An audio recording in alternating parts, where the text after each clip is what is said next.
Hello and welcome to this edition of Live Mint. Today we have two interesting stories for you. Both of them have a common thread, and that's about loans.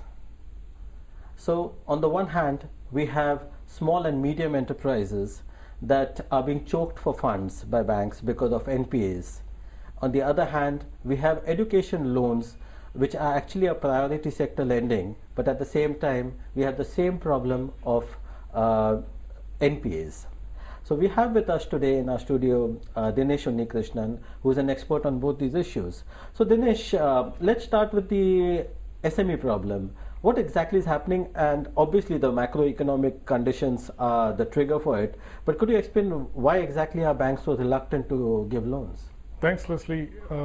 Here we are talking about mostly companies with turnover, anywhere between 1 crore to 500 crore. So micro and small enterprises, basically.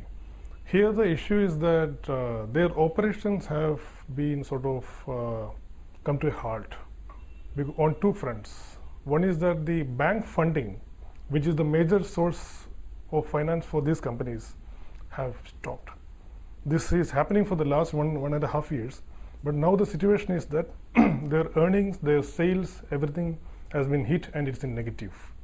Now, looking at the reasons for this, why this is happening, the NPAs, the bad loans of these companies started increasing rapidly after their operations were hit in the aftermath of the global financial crisis. Because these small companies operate mainly as vendors to larger corporations.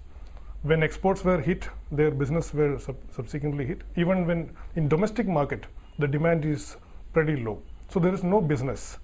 Subsequently, their repayment ability to the loans drawn from banks have been hit. So it's sort of banks stop lending, further lending, it's a stalemate. So will this sound the death knell of these companies?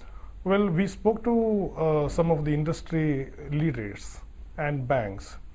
The indication we are getting at this stage is that at least 6 million small units may die unless there is a significant correction in economic activities, sentiments, bank funding happening in the next, say, 4 to 6 months. So the case is very similar to what's happening in the education sector. Well, I wouldn't say there is a direct correlation with education loan and what's happening in the SME space. In education loan, what we are explaining in our story is that a lot of fake institutions, fake educational institutions have come into existence, especially in southern states like Karnataka, Tamil Nadu, and Kerala. If you look at the education loan scheme of banks, up to 7.5 lakh, a student doesn't need to give any sort of security, collateral. Up to above 4.5 lakh, they need to give some personal guarantee. Below that, there is nothing is treated. So I would say a racket which is operating in this educational space, who see this as more of a business than as a social cause, use this opportunity to get this easily available money from banks through these students. But they don't have sufficient infrastructure, they don't have quality resource. So the result is that a group of unemployed graduates, which they are producing, who have no value in job market. Yeah, I think the basic difference between the SME sector, the education sector, is that the education sector especially comes under the priority sector lending. That's right. So in this particular case, is RBI doing something about it? Is the government doing something about it? You are absolutely right. There is so much of political interest, focus from the government side to this education loan space.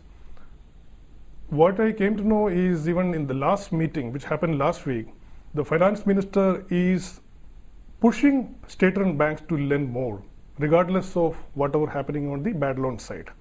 Their idea is very clear.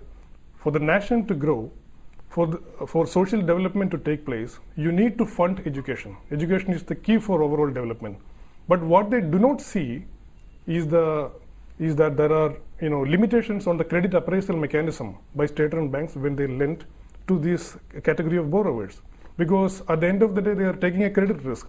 What has been happening in the last 5 years is that government has been pushing state-run banks like Indian Bank, one example, which has about 7% gross NPA for such loans, to aggressively lend to such students. And they do not have neither the skill set nor the technical expertise to assess the educational institutes for which these students are applying. So the result is that sometimes this money goes nowhere, these people don't get any jobs. So here's the dilemma that we all face. On the one hand, we require a good educational system.